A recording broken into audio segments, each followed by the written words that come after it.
Welcome back to the TV podcast on the Incomparable. Tonight we are continuing our Farscape rewatch. This time we're covering Season 1, Episode 3, Exodus from Genesis, and Season 1, Episode 4, Throne for a Loss. And just a reminder, if you're new to this podcast or if you just forgot from last time, we're doing the Wikipedia episode order for Season 1, not the Amazon Prime order. Amazon Prime is doing the air date, whereas the Wikipedia is the production date when the shows were produced and finished. I'm your host, Eric Scott, and joining me tonight again is my fellow co host, who I don't think is a DNA clone replica, Jason Johnson. See, this is the part where I was going to just stay silent and pretend I was a silent replica, but that really doesn't translate well to a podcast. So thanks for having me. It's good to be back. Yeah, a podcast of just one person talking, probably not really going to go very far. No, and nobody can see me sitting here being quiet, so it's kind of pointless, right? Yeah, the audio doesn't do the video any justice. All right, so tonight, like we said, we're going to do episodes 3 and 4. So let's get into episode 3, Exodus from Genesis. So we open with some scenes about life on board Moya. Rigel's painting a self-portrait, which really isn't very realistic, and also chewing and eating some of the food there too. Crichton's arguing with Dargo about wanting to brush his teeth. Dargo stuffs a small white creature called a dentic into John's mouth and says it eats bacteria and food debris. John's a little surprised at first, and eventually kind of says it's got a nice little minty taste. But then Dargo warns him never to swallow it, which I guess could be kind of bad. Suddenly, Moya comes to an abrupt halt as it comes upon what looks like some kind of asteroid debris field. Going up to the bridge, Aeryn spots a Peacekeeper scout ship called the Marauder on the far side of the debris, which is keeping Moya hidden from view. The Marauder stops scanning eventually and moves off, leaving our crew safe for now. Or are they? And then later we see part of the debris cloud that looks like small insects infiltrating Moya's landing bay.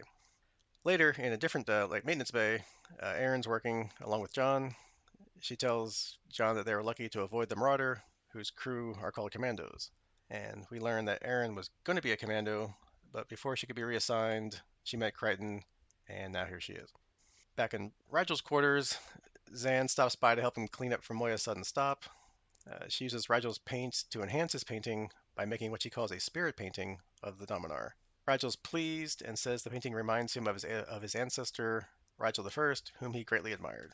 Back in the maintenance bay, Aeryn's complaining that it's getting hot. Dargo contacts them to report the same thing. John checks a nearby control panel and confirms that the temperature is rising. As Aeryn bends down to pick up a tool, she gets shot in the hand by some kind of needle-like dart that one of the invading bug-like creatures shoots from itself. She assumes it's just a metal splinter and pulls it out and throws it away.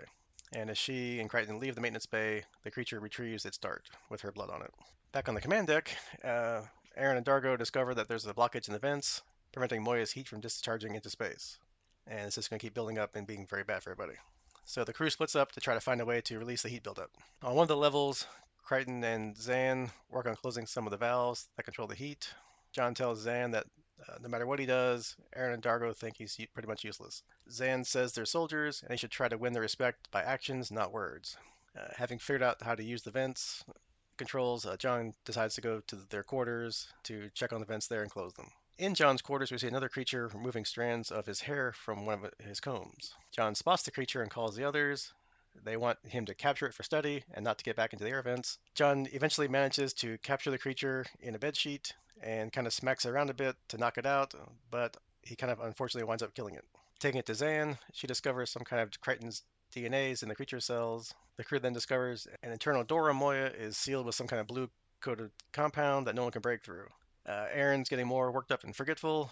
Dargo says she has Sebacean Heat Delirium. Their species cannot deal with extreme thermal temperature increases. Aeryn tells John that she will eventually lose her short-term and long-term memory, entering a state that they call the living death. And then she says that's the only time Sebaceans kill their own out of mercy. Later, Crichton comes across Zan down another corridor, interfering with one of the heat regulator valves. He tries to stop her, but she kind of beats the crap out of him, and then spews that same blue goo over the valve, locking it open, and runs away.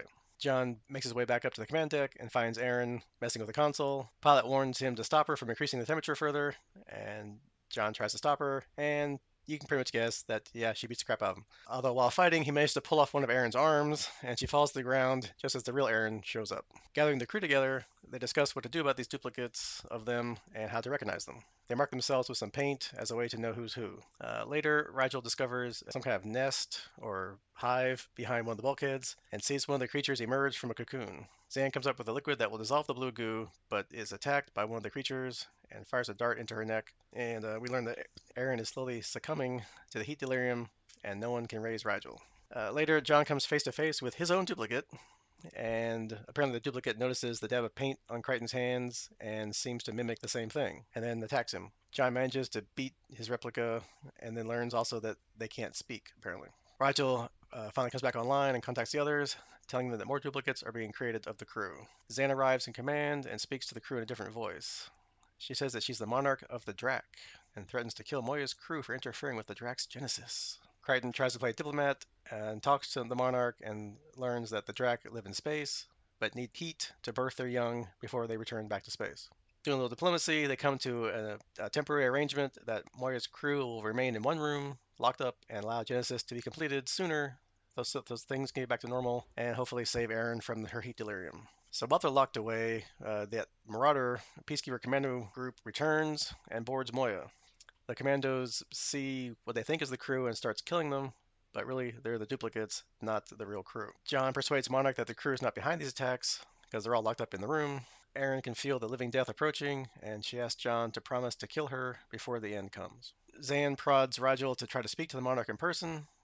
He goes down to the nest, and he's granted an audience and goes inside the Drak nest. And after a tense moment where they can't contact him, Monarch again speaks through Zan. She's talked to Rigel and she trusts him. Crichton then tells her he's got an idea how they can defeat the commandos. He wants Monarch to raise the temperature even higher and allow Moya's crew to go free to deal with the commandos. While Zan tries to cool Aeryn with a shower, John and Dargo go after the commandos, who also are suffering the same heat delirium effects that Aeryn is.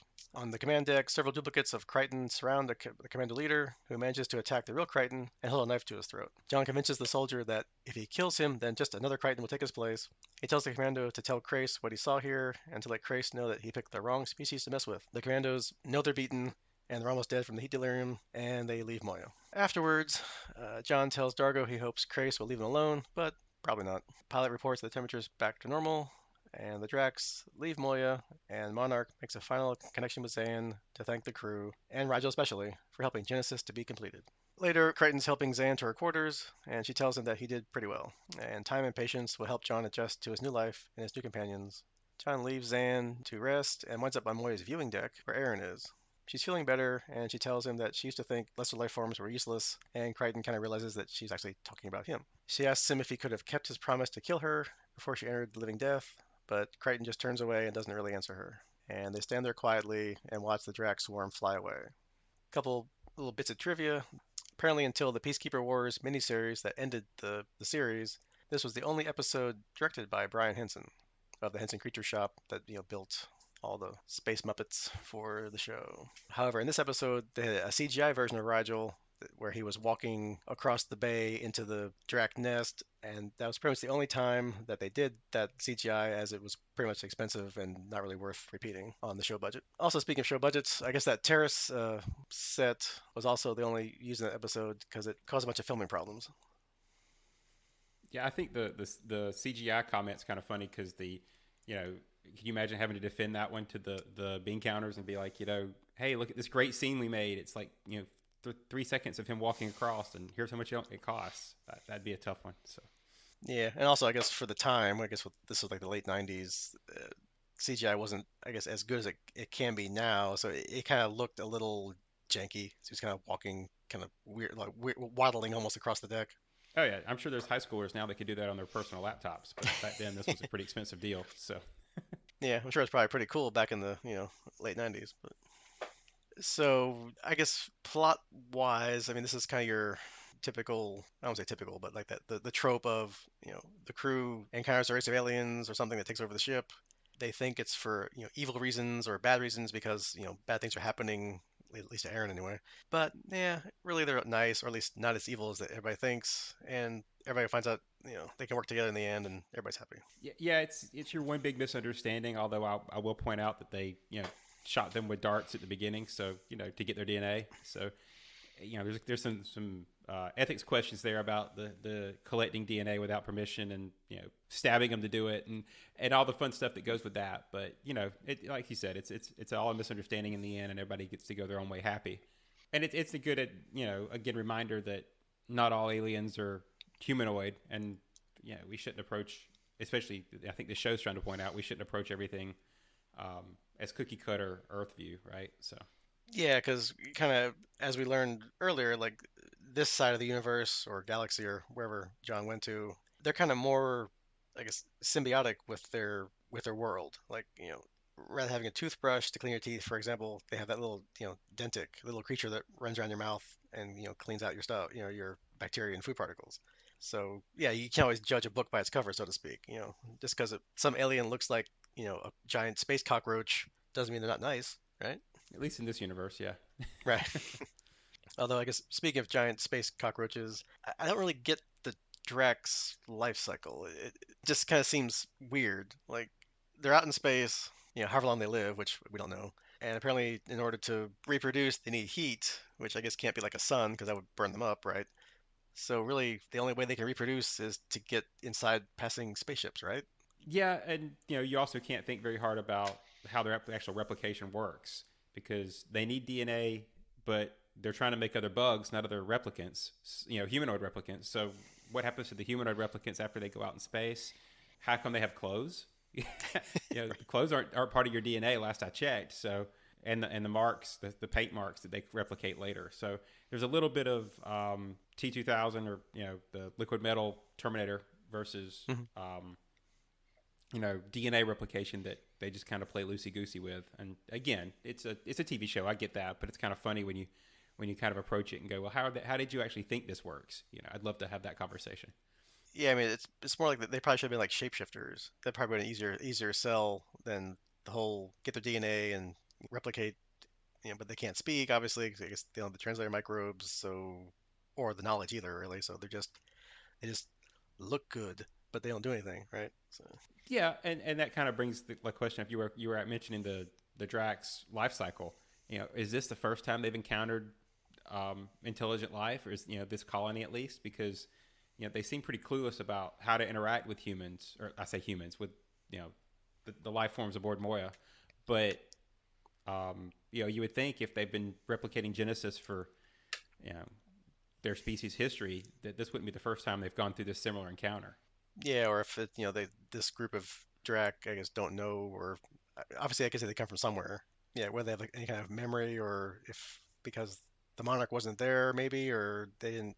Because it seems like you should have the monarch hit one of the people with those darts they hit with Zan with, and then she can speak with people, and they can come to start communicating and have a dialogue, which actually worked. Once they could do that, they had a negotiation. Oh, a misunderstanding. Okay, do your thing. Just get it over with. You're hurting one of our crew, rather than the whole let's make non-talking, almost like guards, I guess. They're just kind of standing there trying to help, I guess, increase the heat so they can get things done faster. But they're not really. I guess the drones, right? They're not really doing anything. They can't think for themselves. Or at least they don't seem to, although they fight for themselves. So, I mean, unless she's controlling the whole thing. There's a lot of unanswered questions, but again, it's a good episode. It's just not a one you want to tear into very much. Yeah, and really the important bits isn't the plot of the story. It's more like the crew interacting with the Drak, the crew interacting with themselves. The Drak themselves. Yeah, okay, it's a plot device, really. Plot bugs. Yeah, Plot. right. I guess obviously that's the more interesting part of the story is the crew interacting with themselves, right? So we have pretty much a lot of that, and during the opening, and then once the Drak show up, because we get John and Aeryn, learning more about each other, and yeah, at the end, Aeryn gets over her opinion that humans are useless and should be squashed, as she put it, right? Yeah, and I think that's going to be a constant effort the show goes through is to show the growth and the crew gelling, right? Because you know, as Crichton spends quite a bit of time talking to Zan about, he's got to figure out how to earn the respect of these warriors that he's definitely not one of. Yeah, and even trying to figure out his environment, because I think he said like it takes him like 10 minutes to figure out how to open a door, right? Because everything in this side of the universe is completely alien. It's organic. The technology is totally different. He doesn't know how anything works. He's at least he can understand people because of the microbes, but other than that, he's just kind of wandering around like, okay, I don't know what any of this stuff does. Well, and he should be grateful that he can breathe the same air they do. So Yeah, well, there's a bonus there. So yeah. Well, it'd be really, really short series of that. and or inconvenient for him to have to be in a has environmental suit everywhere they go. So Hmm. I guess while we're talking about John and Aaron, kind of one of the funny lines when they're in the maintenance bay at the beginning, talking about commandos and how they're this like super force. And Aaron's like, I'm sure your world has no force so ruthless and so disciplined as the commandos. And then John's like, yeah, we call them linebackers or serial killers. Depends on whether they're professional or amateur. yeah, and I love that line because I was actually wondering which was which. That's kind of the fun part about Farscape is John keeps throwing out like Earth references that of course nobody's going to get other than the audience, right?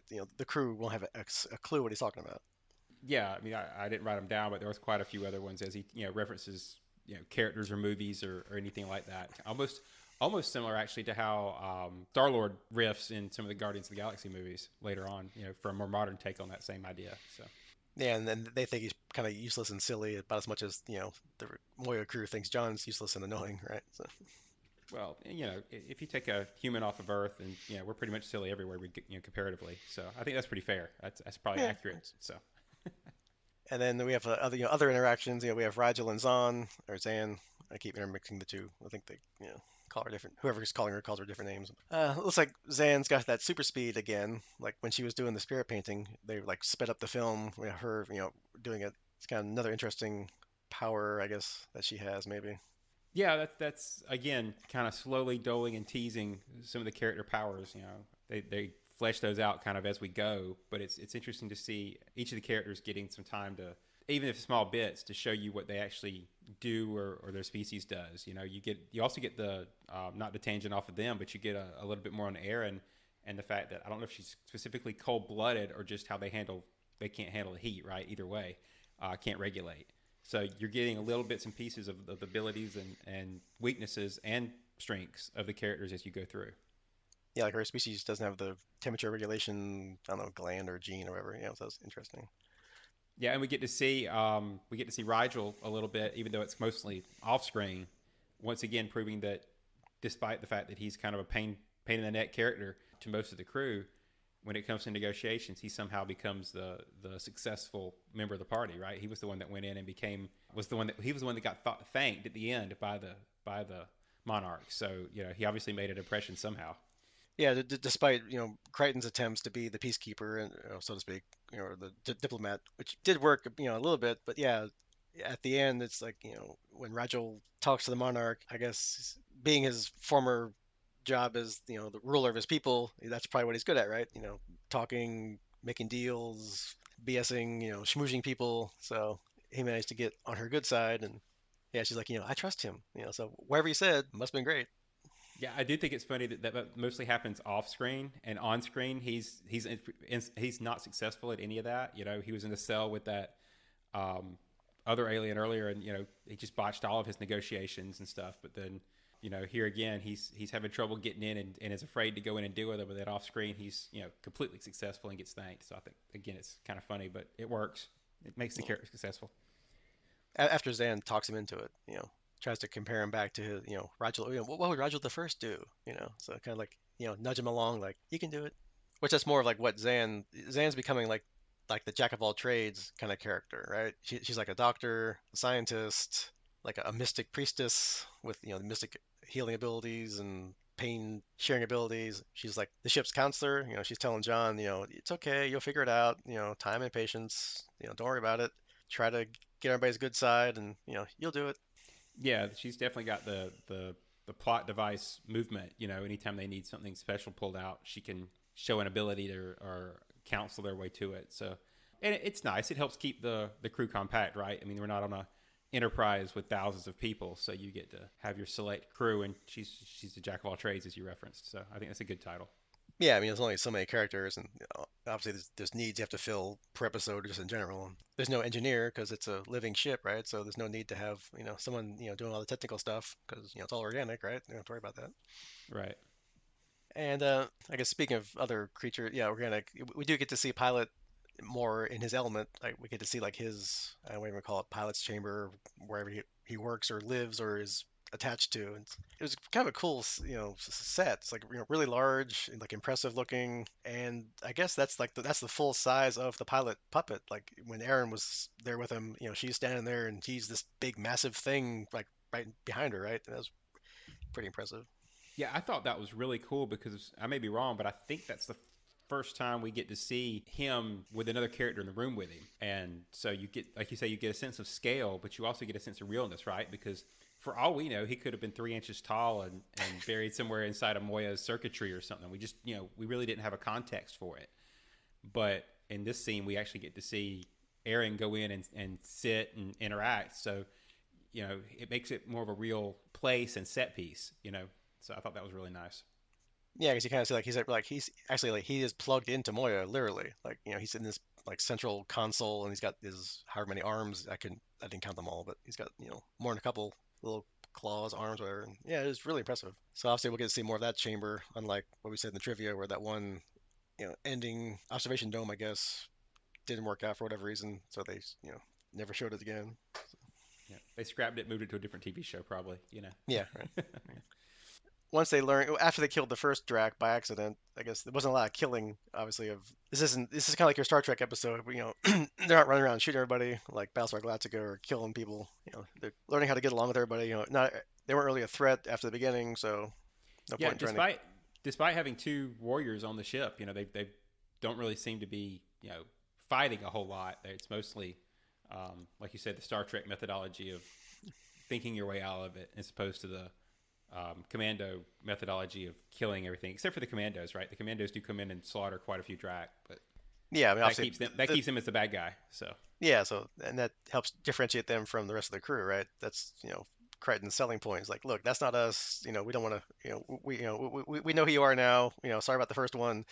We don't want to hurt you guys. And yeah, managed to get Dargo on board. Aeryn, I guess, was probably becoming out of it because of the heat delirium. But yeah, to at least get Dargo not to like run down the corridor blasting people. So yeah, he probably would have went straight for the Monarch if he'd had the chance before. So that was a good methodology to keep it moving. yeah. And even with the commandos themselves, like they don't kill them either. I guess John maybe is trying to bluff them or try to use the duplicates of him from the creatures to his advantage of like, hey, look, I can duplicate myself. So to go back and tell your boss Crace that hey, you messed with the wrong species here. Don't come after me or I'll make a million duplicates and overwhelm you, right? But then he's like, yeah, it probably won't work. But Yeah, at least it well, was an attempt, right? yeah, because I mean, you get since Crace doesn't know anything about him. I mean, they don't even know what species he is. I might as well take the opportunity and confuse them a little bit and add some extra elements to throw them off. Of course, then when they say, "Oh, I also saw like 5 Luxons," and it's like okay, well, whatever. But yeah, that's why he probably thinks it won't work. But hey, Heat delirium, right? I mean, yeah, they don't know. So, all right, you want to roll into episode 4? yeah, like we said, this wasn't really a, I guess, in-depth, meaty episode. So yeah, I think we kind of said all we can probably say about this one. Yeah, I mean, like I said, I enjoyed it. It's the character beats we were there for, not the intensive plot scenario. That was just a platform to tell the story. Yep, yep. Just learn more about the characters and see them grow and not hate each other as much as they did last episode. Forward and onward. Yep. Season 1, Episode 4, Thrown for a Loss, begins with the crew getting ready to meet with a band of Tavliks, which Crichton keeps referring to as tabloids, which I thought was a funny tabloid reference. Maybe not, but that's where my brain went. They were about getting paid to haul cargo for them. Aeryn doesn't trust them and doesn't want to meet them unarmed. She's kind of gearing up as we kind of approach the meet. They wait for the Tavliks in Moya's main hangar, acting like Rigel is their leader. However, when the Tavliks arrive, they're armed with powerful gauntlet weapons and grab Rigel, making a fight break out. During the fight, Zahn's knocked out, as well as another Tavlik, who, when he becomes unconscious, causes his gauntlet to fall off. Dargo grabs the gauntlet, putting it on, but it doesn't seem to function for him. The Tavliks escape with Rigel in a bag, setting up the plot for moving forward. Pilot can't stop the escaping shuttle, so Dargo, in a fit of rage, says to forget Rigel, it's his own fault he was taken, and orders Pilot to leave orbit. Dargo then throws a large barrel across the bay, shocking the others with his strength. Zahn notices the gauntlet is injecting something into Dargo, who continues to rage and declares that the ship needs a leader, him. The others try to grab Dargo, but he easily throws them all across the bay. Crichton and Aeryn follow Dargo as Zahn tries to revive the unconscious Tavlek. Dargo has figured out the gauntlet and fires an energy blast at Aeryn and Crichton. Aeryn shoots back, but her shot is blocked by the gauntlet, which manifests extra abilities, for shields and all that kind of stuff. The young Tavlek says the gauntlet injects a stimulant, increasing the wearer's strength, but that the Moya's crew are too weak to handle it. The only way it can be removed is when the wearer becomes unconscious. While Dargo threatens to rip off all of Pilot's arms if they don't leave orbit, a transmission is received from Bakesh, the Tavlek leader. He wants his teammate back, plus a hangar full of Purity 9 Corvinium in exchange for Rigel. They have one solar day or they will kill Rigel. The transmission ends. John and Aeryn try to knock out Dargo with the sleep mist Zahn made, but the gauntlet increases the stimulant and the mist doesn't affect him. They wisely retreat, and John has another idea. He has Pilot close Moya's coolant vents, raising pressure within the ship. When Dargo tracks down John and Aeryn, Pilot releases the pressure, causing Moya to shake violently. This causes Dargo to fall and knock himself out. The gauntlet comes off and is picked up by Crichton and Aeryn. The young Tavlek tries to escape, but Zahn overpowers him and locks him in a cell. Meanwhile, down on the planet, Rigel is also in a cell, trapped up to his waist in dried mud, while in an adjacent cell, another creature, Jotheb, next in line of succession to the consortium of Trow, is also a prisoner. Moya's orbit is decaying because the control crystal is missing. It turns out that Rigel stole it to be part of his scepter to appear more important to the Tavleks. Dargo is still sleeping off the stimulant from the gauntlet, so Aeryn tells John to come with her and her prowler down to the planet. John refuses to go, so she punches him, knocking him out, and takes her with him anyway. Down on the planet, John and Aeryn locate a Tavlek hunting party, and Aeryn needs the gauntlet to overpower them. John says she's nuts to use it after what it did to Dargo, but she says he can sedate her when she gets back and remove the gauntlet then. Aeryn quickly deals with the hunting party, but while she's questioning one of them, the others wake up. John tries to use Aeryn's pulse rifle to help out, but he accidentally overloads it, causing it to explode. The Tavleks then flee. Back on Moya, Zahn's Tavlek prisoner is suffering withdrawal symptoms from the gauntlet stimulant. He attacks her, drawing blood, but she easily overpowers him. She mixes a few drops of her blood into a potion and gives it to him, which seems to relieve his withdrawal symptoms. Aeryn refuses to have John use a sedative to remove the gauntlet. When John tries to inject her, she throws him aside easily. However, Dargo finds them and challenges her to hand-to-hand combat. When Aeryn tackles Dargo, Dargo uses his tongue and knocks her unconscious. With Jotheb's help, Rigel gets free of the mud, but he is caught and choked to death by Bakesh. Jotheb revives Rigel, telling Bakesh that his people will pay Rigel's ransom. After Bakesh leaves, Jotheb welcomes Rigel to the consortium of Trow, saying that all of Rigel's subjects are now part of the consortium. But Rigel begins laughing. He tells Jotheb that although he is a Dominar, he was deposed and imprisoned and is now worth nothing. John and Dargo locate Rigel's cell, but he's gone. Jotheb tells them Rigel is being moved to a secure location via shuttle. As they leave, Tavleks find them and attack. Aeryn opens fire, making the Tavleks run for cover. As John and Dargo escape, Dargo is shot in the back by a Tavlek. They make it back to where Aeryn is waiting, and Dargo collapses. Dargo asks them what color the blood is, and it's dark red. Aeryn then suddenly starts pounding Dargo's on the back with her fists. She explains that Dargo's wound isn't cleansed until the blood runs clear. On board Moya, Pilot tells Zahn that Crichton needs her help to scan for the Tavlek shuttle. She lets the Tavlek boy find his own way back to his cell, but he tries to escape instead. Zahn tells Crichton where the shuttle is and then goes to search for the Tavlek. John doesn't have enough time to get to the shuttle unless he uses the gauntlet. Reluctantly, he puts it on, and when it takes effects, he runs off into the jungle. Zahn finds the Tavlek boy preparing a stimulant injection and stops him. He attacks her, and she overpowers him again, and angrily says that she could tear him apart, but she doesn't want to, as he isn't her enemy. The stimulant he's trying to recover from is. John reaches the shuttle and takes out all the Tavleks except for Bakesh. He and Bakesh exchange fire, but John starts to feel weak. The stimulant has run out in the gauntlet. John says Rigel isn't a Dominar, he's an escaped mental patient. Bakesh says Rigel isn't insane. Fine, Rigel's contagious. Ever hear chickenpox? Nope, Bakesh is not buying that either. Finally, Crichton just comes out and says that Rigel is worthless. He's an obnoxious gas bag, and who's going to pay for that? The crew have nothing to offer. Rigel lied to the Tavleks to impress them, and Crichton swears that's the truth. Bakesh says it's been so long since anyone told him the truth that he doesn't recognize it anymore, and releases Rigel. Crichton demands to know where Moya's control crystal is, and Rigel says it's safe and sound, and then sheepishly admits that he swallowed it. Back on board Moya, Aeryn and Dargo wait patiently for Rigel to poop out the crystal. He gives the crystal to Aeryn, promising that he washed it. Maybe. Zahn receives a transmission from the tablet boy and is disappointed to find out that he is wearing the gauntlet again. My choice, he says.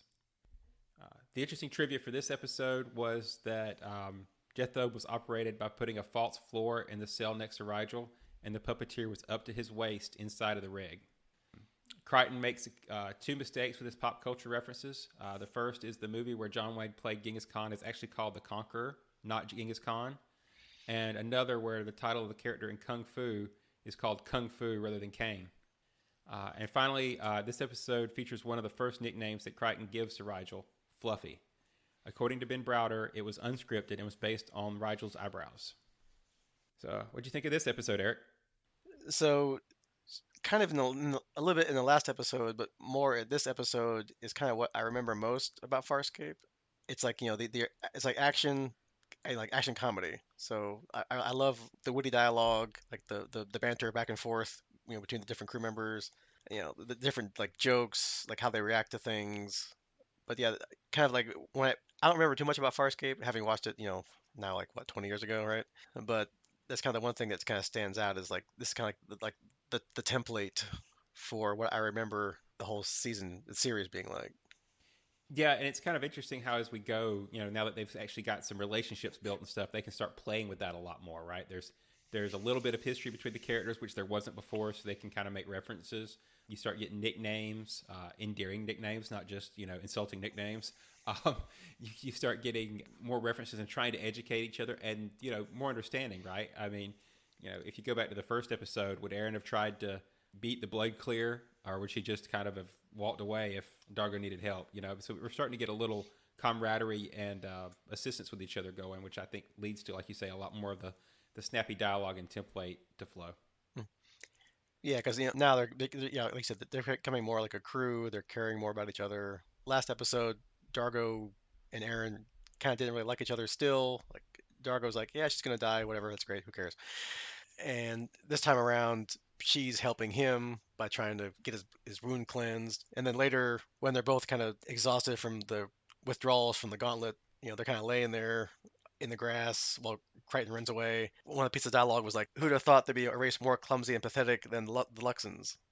Talk about John, and then like Dargo kind of like drops Aeryn to the ground. He's like, "Oh, I'm sorry. You know how clumsy we Luxons can be." Right, yeah. That's a twofer, right? Because not only does she get to insult humans and John specifically, he also gets a dig in at Dargo, who gets his revenge immediately after. So it's kind of a nice back and forth. Yeah, it's more playful this time than like mean spirited, right? It's Oh kind yeah, of like now it's becoming like what I remember the show being like. The crew's tight together. They have like experience, like past experiences. They're playful, snapping one another. Not really insulting, but just kind of like wisecracking with each other. yeah. I mean, obviously, in these type of shows, it's kind of hard to judge how much time passes between episodes. We don't know how long they've been together specifically, but there's definitely growth as they develop history. So it's kind of cool. And this is the episode. I think I was mixing it up a little bit earlier, where I remembered a lot more of Rigel getting his negotiations in, right? Because he completely snows the his next door cellmate there until he ends up saving him before he gets to laugh at him for the fact that he's completely worthless. So helping him does not get him the subjects that they wanted. Yeah, because even Rajo manages to bluff Bakesh. Obviously he thought he was worth something. That's why they stole him, right? And then I guess Rajel's so annoyed Bekish anyway that Bekish just didn't care about getting the reward or the ransom. Yeah, he winds up killing him anyway.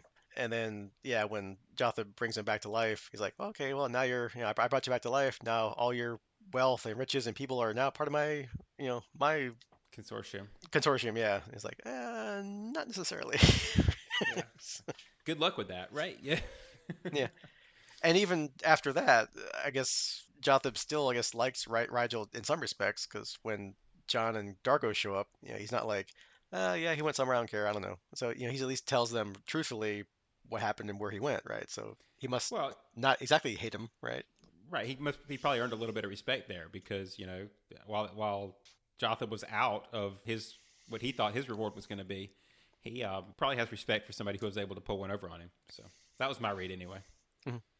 Yeah, because his people were going to pay his ransom, so he had no real, I guess, skin in the game, so to speak. He didn't really care, I guess, what happened to Rigel, but I guess they formed some kind of friendship or bond. I guess as captured rulers, even an ex-ruler, still a ruler, right? So Yardstick? I don't know, something like that. yeah, right. And yeah, I mean, they do a good job, like not showing too much of Jotham, right? I guess you can't have these complicated puppets like Pilot and Rigel in every episode for alien races, right? So what they did with the budget, they kind of kept him pretty much secluded behind the partition between the cells and had like different effects where they kind of hide him from it. So Yeah. Although, and I think that's part of what I'm enjoying about watching the shows. I miss some of the practical effects. Are they less realistic than our super CGI ones? Probably. But it's kind of cool to go back and watch some of the old school practical effects of letting your imagination do some of the work. yeah, that's before everything became CGI, and like nowadays, like I heard the Disney Plus Marvel series episodes could cost like 15 to 20 million dollars, right? That would probably be like the entire season of Farscape in 1999, right? So Right. yeah, Well, yeah. I mean, just look at I forget what they call the facility, but they use the 360 screens that they use to record all those shows. And, this show is just all traditional. So it's kind of cool. yep, and with the puppet experience of the Henson Puppet Shop, right? They can make good stuff relatively quickly, right? So it's just a matter of doing it on budget and with what you got to do to make it not look like here's the strings with the puppet, right? So, Well, and not to cross the franchises, but you know, even today, if you ask most fans what would they want, do they want the traditional Yoda Muppet, or do they want the CGI Yoda from the prequels, if those actually existed? Then I think most of us would say we preferred the Muppet, right? So it's part of it's just the endearing history of it, but part of it's the feel.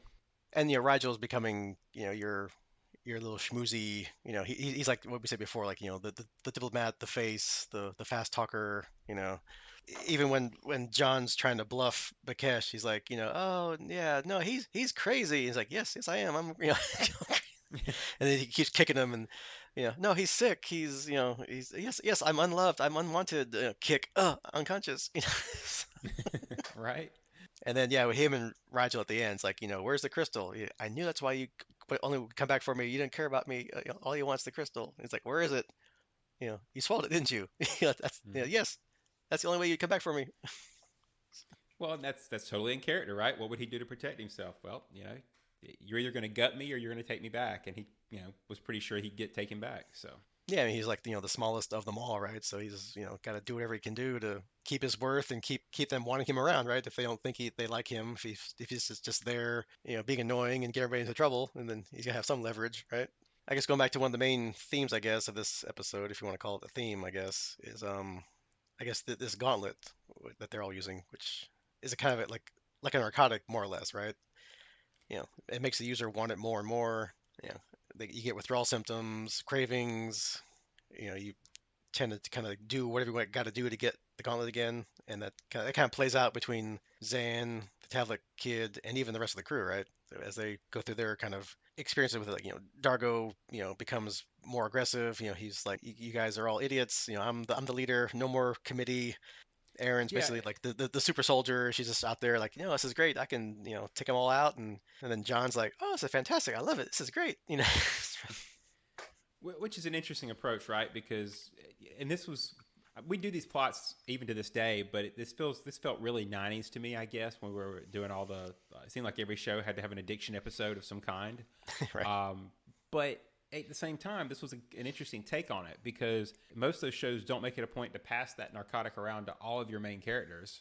I realize there was a couple that were excluded, but three of the main characters each passed it around at different times. And while they each suffered a side effect, it did help them in that situation and was presented as the solution. And then, of course, at the end of the episode, we find out that the child did choose to go back to it, which I thought was another interesting thing that you don't usually see in addiction episodes, right? They like to end on a happy note or at least a resolution note. And the resolution in this case was a relapse. Yeah, because even though, as we learn, more of Zan's many, jack of all trades is, she's also like apparently a molecular chemist, right? Like she managed to synthesize between her blood and this potion a way to like get rid of the withdrawal symptoms, which I guess maybe is only temporary, right? Because he went right back to it, or later he tried to escape and inject himself with it. Versus the crew, I guess. I guess she's going to help them later, right? probably off camera, get with Yeah, handle their withdrawal symptoms, right? I'm guessing.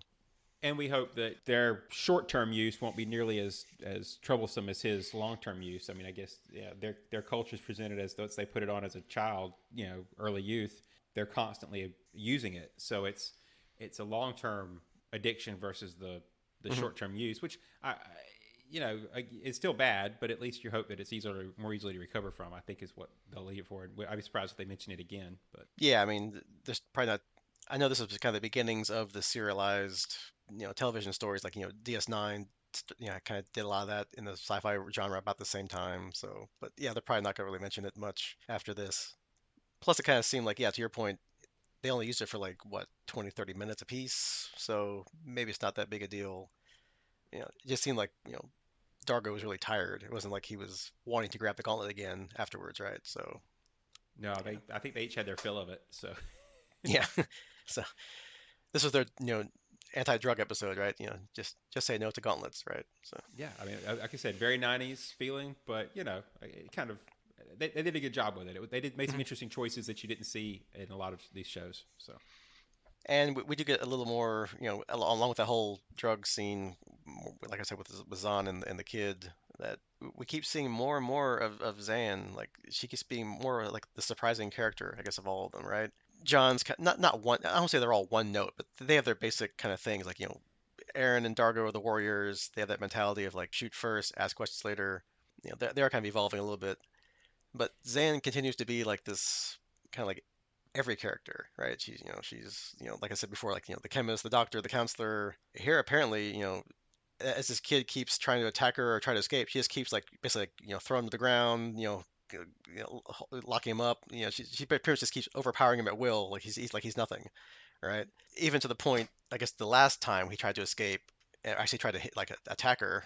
She basically shows up against the console and it's like, gets like really mean and mad, like I could like rip your arms off, but I'm not going to because you're not the enemy, right?